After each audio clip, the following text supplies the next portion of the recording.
মুখরোচক ও জিভে জলানোর মতো আজকে একটা ভর্তা তৈরি করে ফেললাম।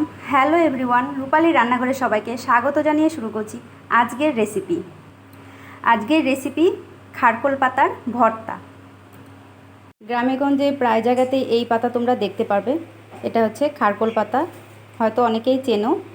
তো ফ্রেন্ডস, চলো আজকে এই খারকোল পাতার একটা রেসিপি তৈরি করে তোমাদের সাথে শেয়ার করছি, তোমরা সবাই সাথে থেকো। তো ফ্রেন্ডস, চলো আজকের এই খারকোল পাতার যে রেসিপির উপকরণগুলো সব এক এক করে তোমাদের সাথে শেয়ার করে নিচ্ছি। এখানে নিয়ে নিয়েছি খারকোল পাতা, এখানে কালো জিরে আর শুকনো লঙ্কা, নিয়ে নিয়েছি রসুন আর কাঁচা লঙ্কা। ফ্রেন্ডস, এখানে আমি কড়াই বসিয়ে দিয়েছি। এবার আমি এই খারকোল পাতাগুলো গোটা গোটায় সেদ্ধ বসিয়ে দিচ্ছি।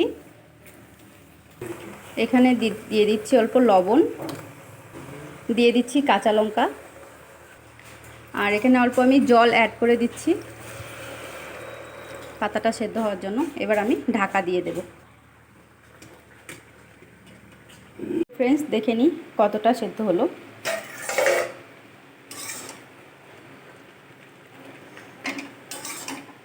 মোটামুটি সেদ্ধ হয়ে গেছে, আর কিছুক্ষণ সেদ্ধ করতে হবে। তো ফ্রেন্ডস, দেখো পাতাটা সেদ্ধ হয়ে গেছে, আমি এবার নামিয়ে নেব। জলটাও শুকিয়ে গেছে। এবার আমি এটাকে পাটায় বেটে নেব। আমি এবার কালো জিরে আর শুকনো লঙ্কা শুকনো খোলায় ভেজে নেব। ফ্রেন্ডস, আমি এবার ভালোভাবে বেটে নিচ্ছি। তো ফ্রেন্ডস, যে কোনো ভর্তা পাটায় বেটে নিলে তার স্বাদটাই অন্যরকম হয়। প্রথমেই কড়াইয়ে তেল দিয়ে দিচ্ছি। তেলটা একটু পরিমাণ বেশি দেব। দিয়ে দিচ্ছি শুকনো লঙ্কা। এবার দিয়ে দিচ্ছি রসুনটা আমি একটু থেতো করে নিয়েছি।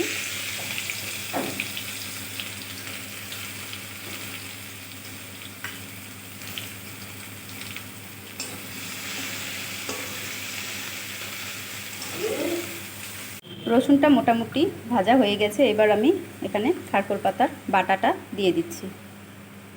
এখানে দিয়ে দিচ্ছি পরিমাণ মতো নুন, কারণ নুনের পরিমাণটা আমি এর আগে একবার দিয়ে নিয়েছি সেদ্ধর সময়, তাই অল্প করে দিলাম।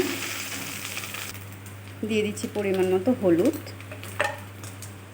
দিয়ে ভালোভাবে নেড়েচেড়ে আমি ভেজে নেব।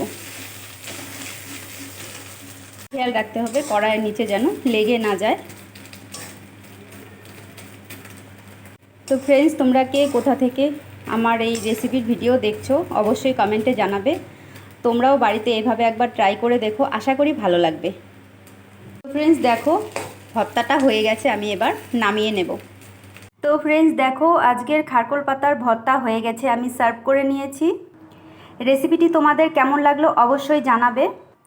ভালো লাগলে লাইক কমেন্ট শেয়ার করে দিও, আর অন্যদেরও দেখার সুযোগ করে দিও। আজকের মতো এই পর্যন্তই। নেক্সট কোনো দিন অন্য কোনো রেসিপি নিয়ে তোমাদের সামনে হাজির হব। সবাই সুস্থ থেকো, ভালো থেকো, নমস্কার।